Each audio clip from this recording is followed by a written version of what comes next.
But if we could find one moral man, one whistleblower, someone willing to expose those secrets, that man could topple the most powerful and most repressive of regimes.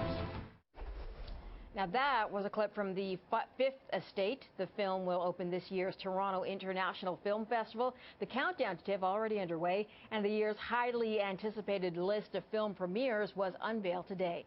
For more on what and who to watch for, we're joined in studio by Jason Gorber, film critic for TwitchFilm.com. Okay, let's talk about the Fifth Estate, because I'm not sure about this film as the opening night, but you are saying yes. I think it's going to be great. Tell me why. Benedict Cumberbatch. I mean, the guy is such an incredible talent. And remind us, he was in the Sherlock Holmes British... He's in Sherlock. He plays the Khan-like figure in the last Star Trek. So a lot of people know him sort of as a character actor. I really think this is going to bring him to an entirely new audience. And TIFF's been, over the last couple of years, they sort of went slightly downhill with their opening films. They picked sort of weird things, or things that were Canadiana just for the sake of them being Canadian, whether or not they're a good film or not.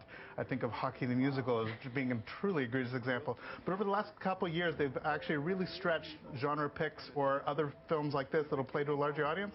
I think it's a perfectly great film to open the film festival, and I cannot wait to see it. And so you think it'll be a public favorite? Right. I believe that the public audience will really enjoy it, but I also think it's going to be a good film. I mean, everything, all the ingredients are there for it to be a real enjoyable film. Because sometimes it's hard to get something that the critics are going to love, but that the public's going to embrace as well. I mean, TIFF, the whole amazing thing about TIFF is the world's largest public festival. We have hundreds and hundreds of films playing.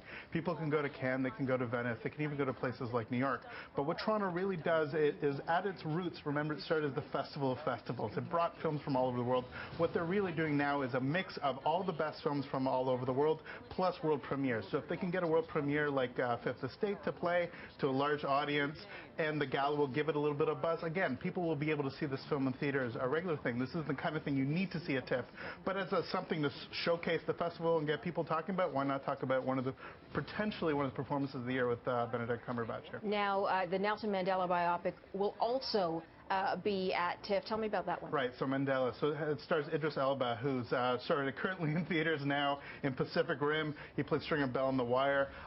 Incredibly interesting looking biopic about Nelson Mandela. Obviously, he's as his health is failing, more and more interest is being generated in his life story, and this is a film that absolutely could really play well, not only to critics, but again to the audience. All right, and Ron Howard is a film coming out at TIFF. I'm a huge Formula One fan, and I've heard nothing but amazing things about Rush. It's the story of the 1976 season.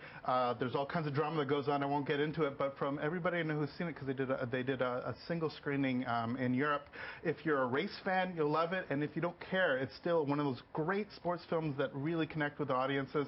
Again, this is the guy that brought us Apollo 13. He can take something that's a little bit dramatic and actually nail it. I am so happy this film is playing. Let's talk about who we can expect to see on the red carpet this year, because I know there's always a ton of A-listers coming to town. Well, we're getting Gravity, the new film by Alfonso Cuarón, so you're going to see George Clooney likely in town. You're going to see Let's all just take a pause for George Clooney. Okay, thank you. George Clooney, Sandra Bullock, in one of the best directors in the world, working this incredible-looking 3D sci-fi extravaganza from the guy who did Children of Men. I cannot wait for this film. But yeah, if you're red carpet watching, there will be the Brad Pitts, there will be the George Clooney's wandering around. You say that like it's no big deal. There'll be the Brad Pitts. But honestly, for me, it's like seeing some of these directors, and honestly, sometimes you have people like Mads Mikkelsen walking around, or Guillermo del Toro, these guys who aren't necessarily red carpet kind of people, but they actually interact with fans, and they do a tremendous job actually getting a chance to see some of your your favorite filmmakers. Now, for me, there's one film that I really wanted to play inside Llewyn Davis, which is not playing TIFF. I wanted to see the Coen Brothers again, but you know, out of hundreds of films, I'll get a chance to see it in a couple months when it actually opens up. But I do encourage people from all over the country. TIFF is such an amazing cultural institution. It is an absolute tribute to the film scene in this country, and I do recommend people actually take the effort to go, buy public tickets, and see a film festival which is primarily for people who love films. You can go see whatever you want from all over the world. And tons of galas, and it really is an opportunity for you to be that close to the stars and have conversations with people. Well, and conversations, I mean, like, again, I understand the gala's a really big deal, and the gala's going to get the highlight, but the Midnight Madness films, the documentaries, some of the best documentaries I see all year play at TIFF. It is really whatever, like, there's experimental films. There's all kinds of stuff that you can see within the venue. If whatever type of movie you like, it has a chance for you to see. And honestly, some of the best times you'll ever have at TIFF are just talking to fellow patrons while you're standing in line for the next film and just interacting and say, hey, did you see this one? Or, hey, look, there's Benedict Cumberbatch in his 15th film that's playing this week. So are you up sort of 24/7 during TIFF? I see 7 to 8 films a day on some crazy days. Yeah, I start about 10 in the morning, and I'm always at every Midnight Madness film at midnight, so we get home about 3 o'clock in the morning. Do you even remember the first film when you get down to the... Honestly, I've been doing it at credit since 1997, so it's one of those things that you totally acclimate. Now, again, there are people that do 6 films and do a bunch of parties. I'm absolutely that guy. This is the highlight of my year.